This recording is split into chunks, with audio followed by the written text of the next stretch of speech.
In 1954, in the tiny village of Oku on Shikoku Island in the south of Japan, Shuji Nakamura was born. One of 4 children, his interest in science grew from his connection with the natural world around him. Nature was so beautiful. Every day I went to the beach, and the whole day I played the beach at many friends. I was always watching a lot of nature carefully.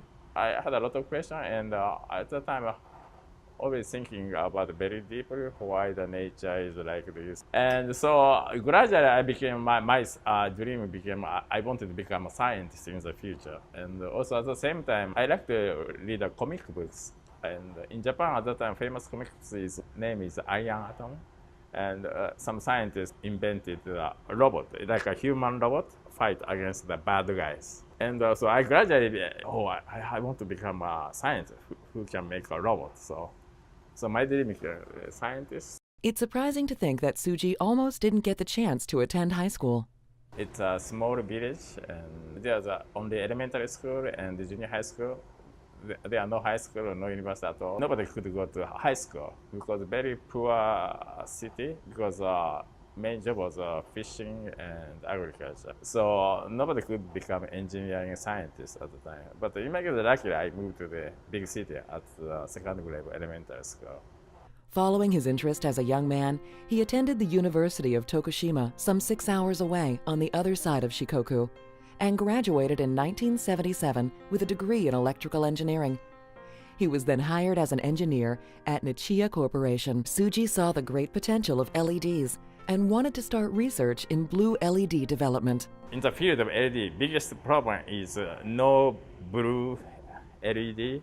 If people can develop blue and green, there would be a huge market for LED. And I asked my boss after joining a company immediately, so I want to develop blue and green LED. She said, no, you are crazy, Do you know my company? My company is a small company, no budget. I went to the company's chairman's office directly. So I wanted to work to develop the blue LEDs.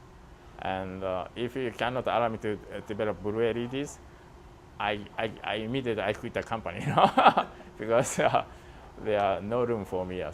And he said, yes, it's okay. And I was so surprised because he allowed me to work for blue LEDs.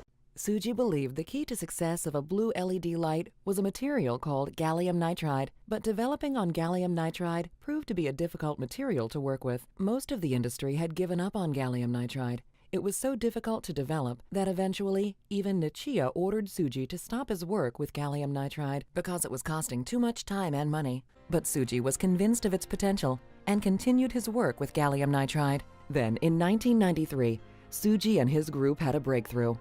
By coming to understand the physics of the material, they found the process to unlock its true world-changing potential. At that time, traditional MOCVDs would grow crystals by using a single gas flow, along with high temperatures and pressure. Crystal growth would occur. After poor results in growing the gallium nitride, Shuji decided to modify the MOCVD to add an additional gas flow, creating a 2-flow system.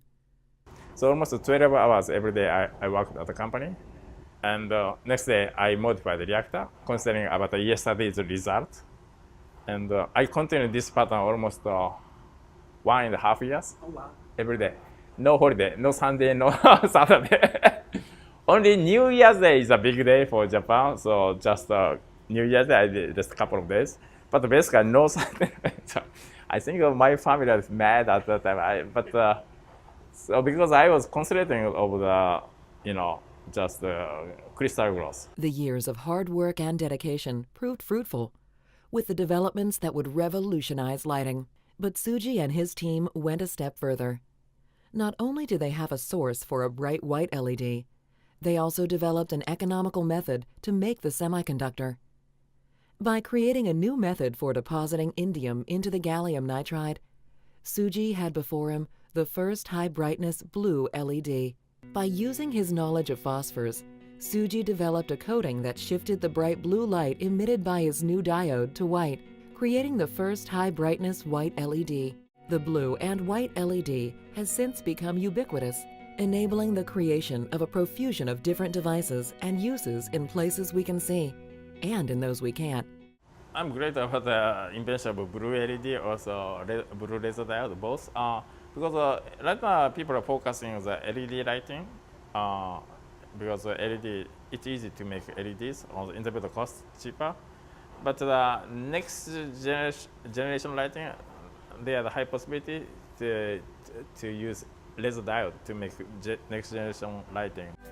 Though he never dreamed it, perhaps the greatest revolution he has brought to the world is the chance to bring light to where it has never been, allowing people to do what they never could before. From technical roadblock to world-changing breakthrough, the development of solid-state lighting has had an important and meaningful impact on all of our lives. What more significant breakthroughs and discoveries lie in our future?